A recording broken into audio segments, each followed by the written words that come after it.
Bueno, pues muy buenas a todos y bienvenidos a vuestra casa de Fórmula 1. Bienvenidos a un nuevo vídeo en el cual vamos a seguir comentándoos todas las novedades que han surgido. Tenemos que seguir explicándoos muchas cosas después de ese Gran Premio de Arabia Saudí, sensaciones, opiniones, informaciones que van saliendo, así que todo lo que os vamos a comentar estará detallado en la descripción de este vídeo por si quieres saltarte algún tema y pasar directamente a vuestro momento de elección. Habiendo dicho ya todo esto, vamos a arrancar y sobre lo primero que tenemos que hablar en esta ocasión es con respecto al equipo Aston Martin, porque ya os hemos explicado el problema que tiene, que ya os hemos dicho que la degradación es un problema que hay que intentar solucionar, porque efectivamente gestiona peor los neumáticos que su predecesor, que la MR23, pero ese no es el problema real que tiene este monoplaza. Ya se pudo ver en Bahrein, lo que pasa que también en Bahrein, al final por hacer una estrategia diferente al resto, pues no se podía sacar una conclusión tan clara, además de que en ese circuito la degradación es aún más importante y al Aston Martin,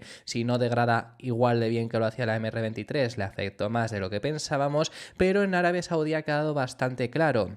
Además, siendo un circuito donde se han adaptado mejor aún así, pero el problema está bastante claro cuál es el problema que tienen en carrera. Ya os lo hemos estado explicando, pero es que además han surgido ahora una gráfica que me viene muy bien para seguir explicándoos este problema. Esta es cortesía de Fórmula Data Analysis, que son, ya sabéis, probablemente los mejores que hacen este tipo de gráficas analizando lo que ha ocurrido durante las carreras, y efectivamente se centran en que este monoplaza funciona extremadamente mejor con poco carga de combustible.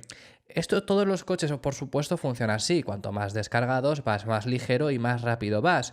Pero en el caso de Aston Martin no es lineal como el resto de equipos, que al final pues más carga de combustible, más pierdes. En el caso de Aston Martin es exponencial, y es que en cuanto va perdiendo combustible va ganando aún más y más y más ventaja. Y aquí se puede ver bastante claro. La línea verde es Fernando Alonso. Vemos que la primera vuelta, siempre comparándolo ahora mismo con Piastri, Leclerc, Pérez y Verstappen, son los 4 pilotos que quedaron por delante. Por supuesto, en general van a ser más rápidos. Me hubiera gustado que hubieran hecho la comparativa quizá con Russell, con Norris y demás, pero bueno, está bastante bien también aún así. Y vemos que siempre, por supuesto, empieza mucho más arriba que sus rivales. Fijaros dónde están empezando. Esto es con los medios, el stint inicial, y luego con los duros.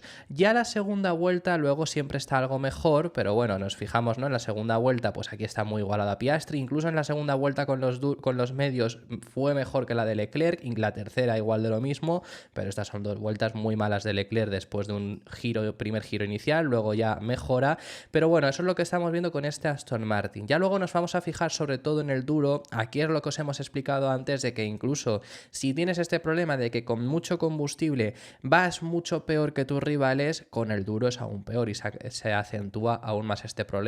Vemos que la segunda vuelta no está mal, pero fijaros en la tercera, la diferencia contra todos los rivales es inmensa. Aquí pierde muchísimo tiempo. Ya os hemos dicho que Alonso pierde al principio mucho tiempo contra los rivales, y ahí es donde Piastri le rompe el DRS en esas primeras vueltas con el duro. Pero luego vamos bajando en la carrera, y si os fijáis ya el ritmo de Piastri incluso va...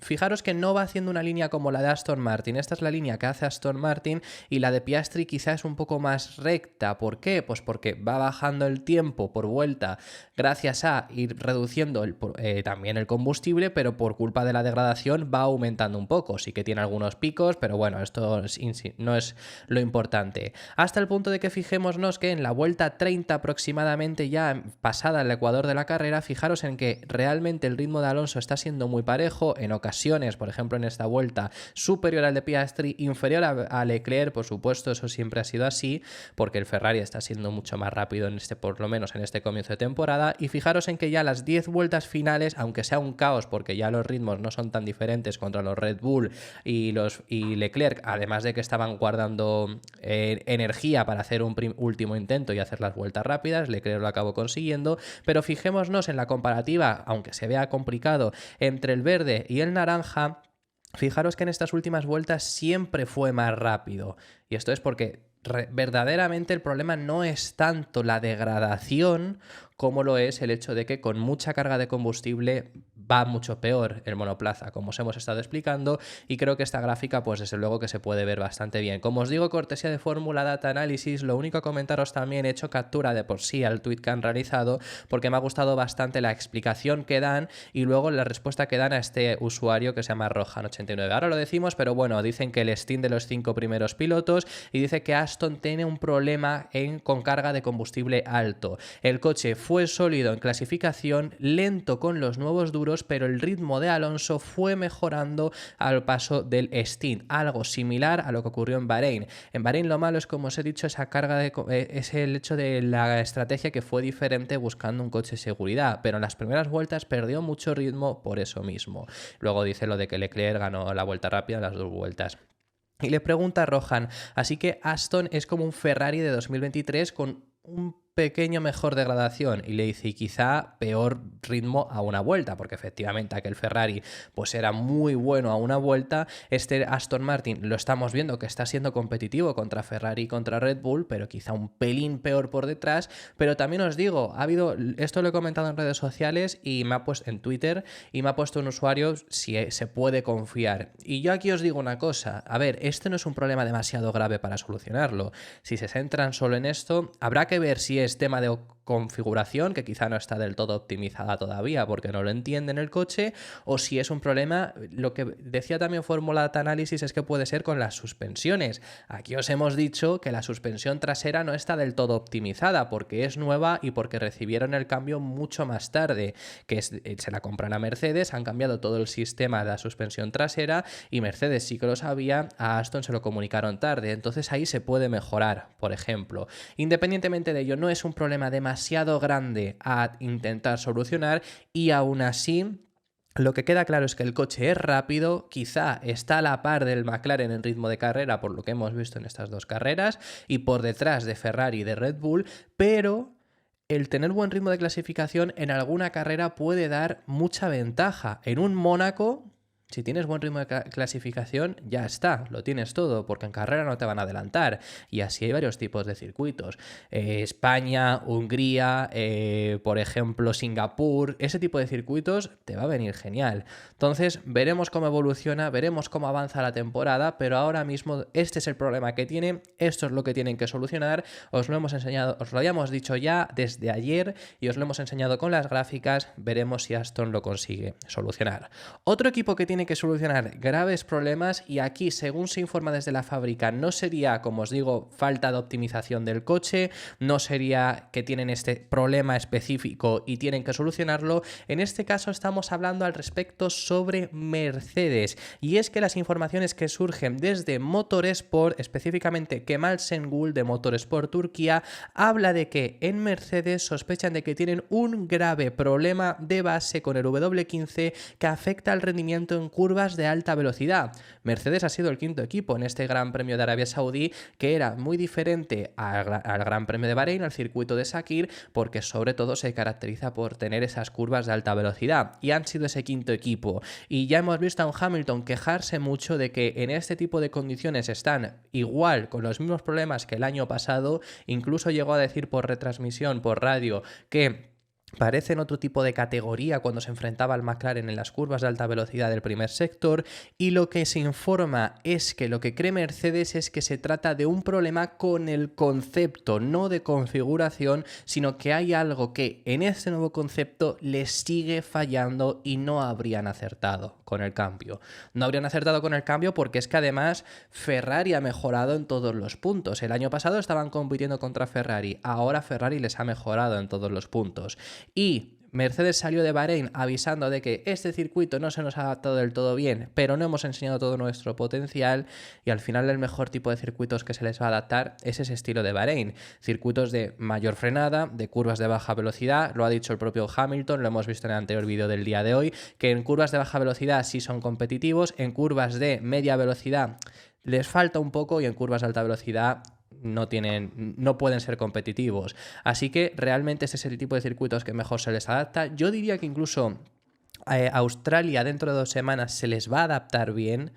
mejor por lo menos que Arabia Saudí debería, pero ese es el problema. Circuitos como Japón, que es la siguiente carrera, van a sufrir, por lo que parece ahora mismo, porque en Bahrein, aquí también volvemos, ellos decían no mostraron nuestro potencial porque tuvieron un problema de motor con la refrigeración. Oye, mal, lo calcularon mal y aún así fueron el tercer equipo mejor que McLaren. Con ese problema de refrigeración, sin ese problema, posiblemente podrían haber acercado un poco quizá a Ferrari. Cuando ese problema se solucione, en ese tipo de circuitos no estarán mal, pero es que en Arabia Saudí sí lo han estado aún así. Entonces ese es el problema, que parece que en este nuevo concepto han vuelto a fallar con ello y consideran que es un problema de base que tiene este W15 y, por ejemplo, eso es más complicado de solucionar que poniéndolo en comparativa con lo de Aston Martin. Lo de Aston Martin es simplemente que no es un problema de, según están informando, que yo aquí, por supuesto, puede ser que sí, pero el concepto es el mismo del año pasado Aston Martin y el año pasado rendía bien en carrera. El problema está en que cuando cargas el combustible el coche no funciona. Eso se puede solucionar por configuración, por optimizar el coche y demás.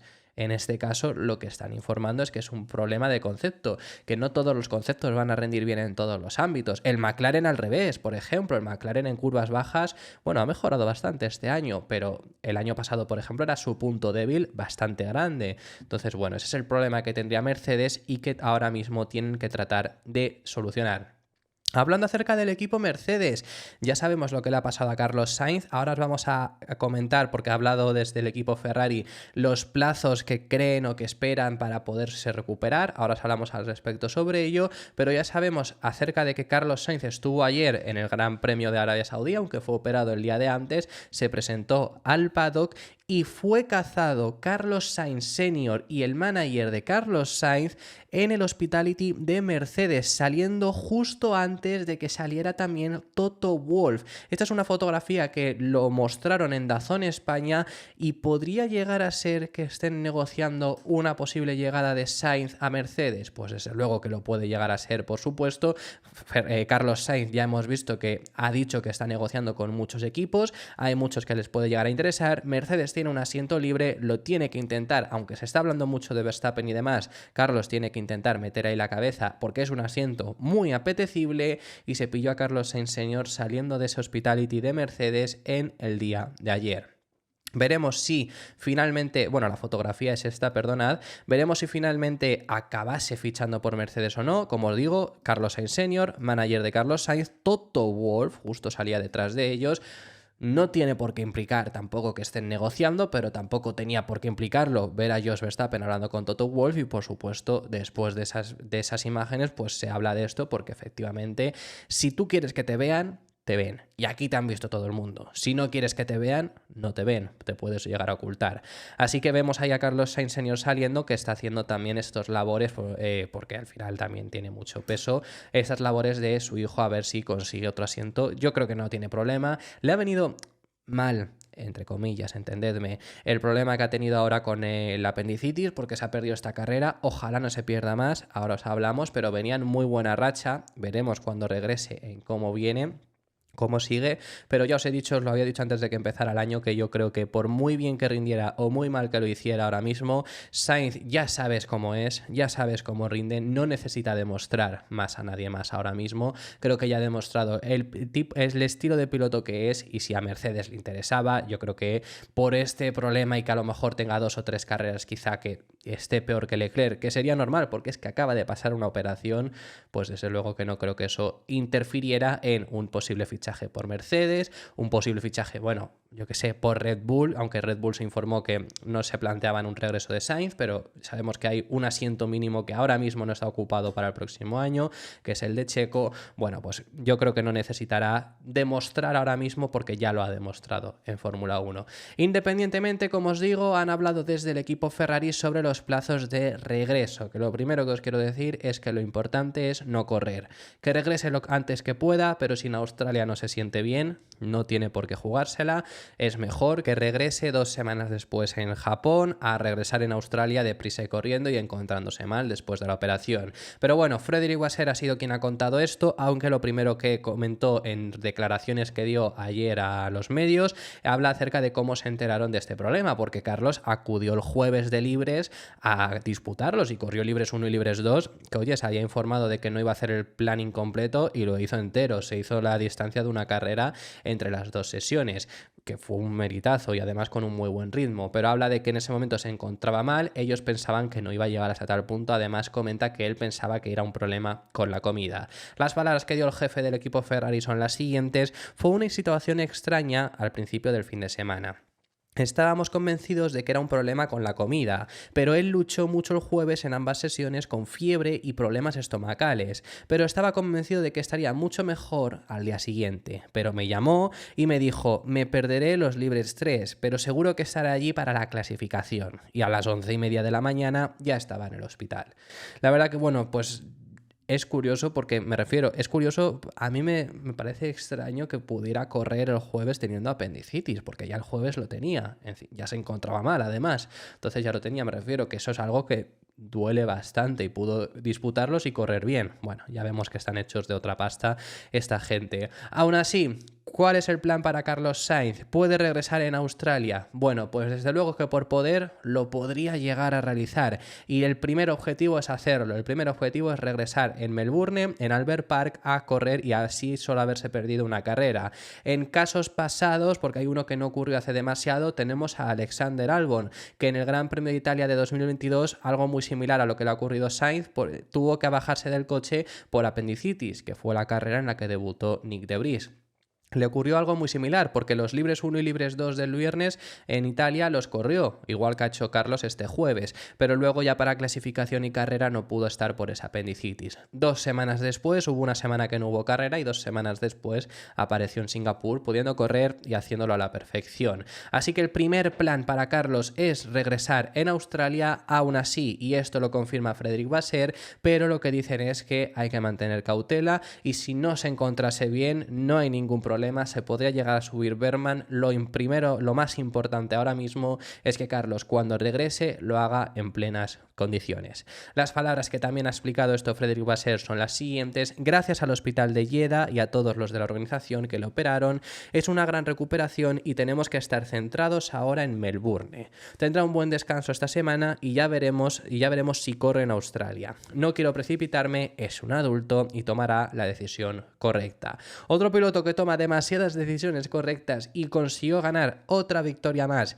en este Gran Premio de Arabia Saudí ha sido Max Verstappen. Un Max Verstappen que ha vuelto a hacer historia, porque ha logrado las dos primeras victorias de la temporada, es líder indiscutible, ya sabemos que es el claro favorito esta temporada, es más, veremos cuántas victorias ganas, porque la verdad que ahora mismo parece imbatible, pero es que ha vuelto a hacer historia en un récord que se está hablando muy poco. El año pasado logró superar un récord que antes de que lo hiciera Verstappen parecía que nadie iba a conseguir igualar, lo que era el de más victorias consecutivas. Sebastian Vettel lo llevó hasta las 9 en 2013 y Verstappen logró llevarlo hasta 10 el año pasado, algo que pensábamos que nunca alguien lo iba a hacer, lo hizo Max aquel año.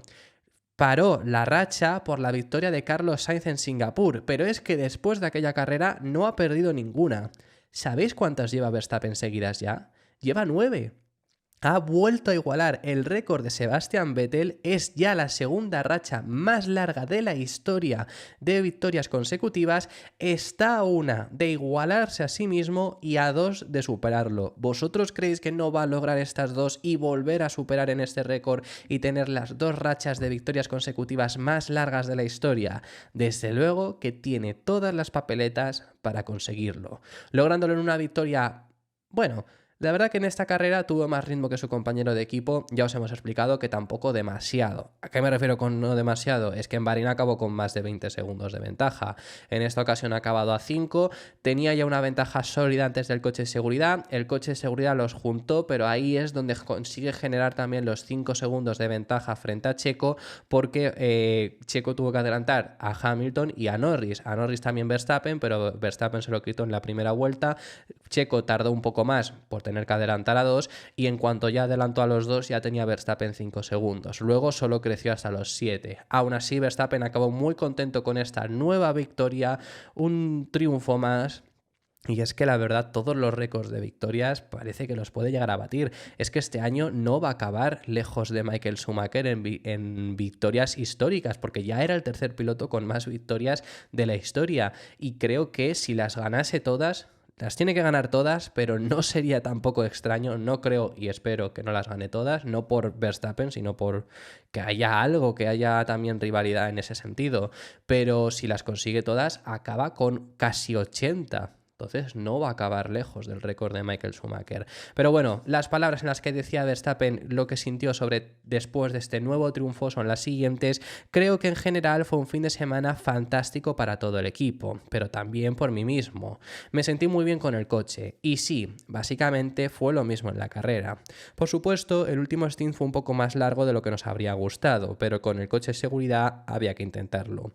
Así que las últimas vueltas también con esos pilotos doblados con neumáticos fríos fueron un poco menos sencillas, pero teníamos un buen ritmo en todos los aspectos y también pudimos gestionarlo bastante bien con la diferencia. Y sí, en general, muy satisfecho. Por cierto, hay un equipo que se va a quejar de la maniobra que llevó a cabo Kevin Magnussen. No le pueden quitar ya a Haas los puntos, ahora os explicamos qué es lo que realizó, pero que se van a quejar para intentar que esto no siga ocurriendo en Fórmula 1. Y ese equipo es Racing Bulls. Específicamente quien lo ha dicho es Alan Permane, director de carrera, porque consideran que fue una estrategia antideportiva y que les perjudicó a propósito. ¿Qué es lo que hizo Magnussen y por qué consideran que además les perjudicaron a ello? Bueno, lo que estuvo haciendo Kevin Magnussen es retener a un tren que había grandísimo. Kevin Magnussen estaba rodando 12º y todos los de detrás suya estaban literalmente en un tren de DRS con él, siendo todos incapaces de pasarle porque los Haas eran los más rápidos en velocidad punta. ¿Esto por qué lo hizo? Porque Magnussen estaba tratando de abrir un hueco de una parada para que Hülkenberg, que estaba rodando en puntos, consiguiera mantener la posición de puntos. Efectivamente así lo hicieron y lo consiguieron. Haas es el primer equipo de la zona baja que ha logrado puntuar, pero esto lo consideran antideportivo. Ya no es solo por eso, sino sobre todo porque también cómo se puso Magnussen a liderar ese tren, pues lo hizo adelantando a un Yuki Tsunoda por fuera de la pista. Recordemos que Magnussen recibió primero 10 segundos de penalización y luego otros 10, acabó acumulando 20. La última sanción de 10 segundos, la primera fue por un choque con Albon, pero es que la segunda fue por salirse de pista y ganar ventaja y no devolver la posición. Lo hicieron adrede y les salió bien. Esto es por lo que en Racing Bulls consideran que es antideportivo, además que salieron perjudicados no solo porque Hülkenberg lograse abrir ese hueco, sino porque además ellos eran los que estaban liderando ese tren, no iban a retener a nadie porque Tsunoda iba a intentar, por supuesto, entrar en puntos y les adelantaron por fuera de pista y no devolvieron posición, así que consideran que fueron enormemente perjudicados. Que encima luego tampoco tuvieron, luego sí que ya no tuvieron ritmo para, encima Tsunoda empezó a perder tiempo. Bueno, Tsunoda intentó un adelantamiento a Magnussen, le cerró de una forma bastante brusca y Ocon le adelantó y a partir de ahí fueron perdiendo más y más tiempo y fueron uno de los últimos de los pilotos doblados, los dos Racing Bulls, porque Ricciardo estaba aún más atrás. En el caso de Magnussen encima fue el único no doblado y no perdió posición gracias a eso, porque pese a la sanción de 20 segundos, o sea, les salió a Haas redondo porque quedó Hülkenberg en puntos y luego quedó Magnussen en 12º lugar pese a los 20 segundos de sanción. O sea, en ese sentido a Haas le salió redondo. Consideran en Racing Bulls, se han quejado a varios equipos, sobre todo os traigo estas palabras de Alan Permane, ahora os las leemos porque creo que son las más tajantes. Creo que tiene sentido, se entiende la queja que hacen de que sea antideportiva, pero yo sinceramente también este tipo de cosas me gusta verlas del hecho del trabajo en equipo. Creo que desde luego sí que es una acción bastante sucia, por así decirlo, pero mientras se permita, eso es lo que va a buscar Racing Bulls, que quizá pues no se llega a permitir estas cosas. Mientras se permita, Haas lo ejecutó y le salió a la perfección. Las palabras que ha dicho Alan Permane son las siguientes: Kevin Magnussen condujo fuera de la pista para ponerse deliberadamente delante de Yuki y luego le ralentizó hasta 2 segundos por vuelta, lo que permitió a Hülkenberg, que aún no había parado, crear un hueco y, por supuesto, entrar en boxes delante de todos los coches de detrás. Eso a mí no me parece lo correcto y es la definición misma de comportamiento antideportivo. Estoy seguro de que nosotros y otros equipos hablaremos con la FIA al respecto para futuras carreras. Así que eso es lo que comenta Alan Permane, veremos qué es lo que acaba ocurriendo. ¿Qué opináis vosotros? ¿Creéis que es algo antideportivo? También me gustaría que me lo dejarais en los comentarios. Lo último a contaros, os quiero explicar ¿por qué la FIA no ha sancionado a Lando Norris? La excusa que han puesto. ¿Por qué tendrían que haber sancionado a Lando Norris? Porque se saltó la salida. Lo vio George Russell ya desde los primeros metros, que luego se vio también que lo había comunicado por radio. Y efectivamente, viendo la onboard, se salta un poco. Antes de que se apagara el semáforo, se adelanta y se mueve un poco. Rápidamente pisa el freno, por lo que tampoco no sale demasiado antes, por supuesto, pisa el freno y luego acaba saliendo en el mismo momento. ¿Por qué? Si efectivamente se ve bastante claro en las imágenes que se adelanta un poco, no fue sancionado. Pues el problema está en que esto es algo que se hace automático. Eso es lo que han explicado los comisarios. Esto no es algo de lo que hay cosas que sí que lo hacen así, que es a ojo. Ellos ven la acción y consideran si ha sido o no sanción. Si se sale fuera de pista, lo hacen a ojo. Un incidente de carrera, también por supuesto lo hacen viendo las imágenes. En este caso se hace automáticamente. Hay sensores que determinan si se ha excedido más de lo permitido. ¿Cuánto es lo permitido? Si la rueda no está en contacto con la línea blanca del cajetín de salida. Si no está en contacto, es sanción. Le ocurrió, por ejemplo, el año pasado a Alonso, no por adelantarse en la salida, pero por estar más hacia el lateral. En este caso no ha sido sanción porque no le saltó, los sensores no determinaron que se había excedido más de lo permitido, y aunque las imágenes se ve claro que se adelanta, al mantenerse dentro del cajetín, la excusa que ponen los comisarios es que no merecía sanción. Yo sinceramente creo que lo de el cajetín, lo de estar dentro, es para cosas como lo de Alonso, que se colocó mal. Si está los sensores te determinan si está dentro o no, y estaba fuera. Esto sinceramente se ha adelantado. Yo creo que era sanción bastante clara. Me extrañó muchísimo que no recibiera sanción, por mucho que digas que es que se mantuvo dentro del cajetín. Si es que me da igual, si es que no podía, se adelantó, salió. O sea, claramente soltó el embrague antes de lo permitido, aunque no ganase ventaja, porque eso luego es también lo que explicó ayer Lando Norris en ruedas de prensa, cuando se lo preguntaron, explicando que él no sabía por qué no lo habían sancionado en ese punto, como nada más bajarse del coche, tienen que ir al corralito, lo contó, lo dijo así abiertamente, que no sabía exactamente por qué no lo habían sancionado, pero que no había ganado ventaja tampoco. Y sí, si ventaja no ganó porque frena y no gana demasiados metros, pero habiéndose adelantado, yo creo que es sanción bastante clara y que no debería de haber habido discusión, pero esa es la excusa que ha puesto la federación y eso es por lo que, como digo, no la acabaron sancionando. Así que bueno, esto ha sido todo por este vídeo. Muchísimas gracias por haber llegado hasta el final del mismo. Déjame en los comentarios tus impresiones sobre todos los temas que os hemos estado tratando, que como habéis visto hemos hablado de muchísimos temas y me encantaría saber vuestra opinión sobre ellos en, como digo, los comentarios. Si te ha gustado el vídeo, deja tu me gusta y suscríbete para no perderte ninguno de los contenidos diarios que vamos a realizar. Quedan 2 semanas para que tenga lugar el Gran Premio de Australia y hay muchas cosas que contaros y muchas cosas que irán ocurriendo, por lo que por supuesto va a haber muchísimo contenido en estos días. Como digo, esto ha sido todo por este vídeo. Muchísimas gracias por haber llegado. Nos vemos en el siguiente.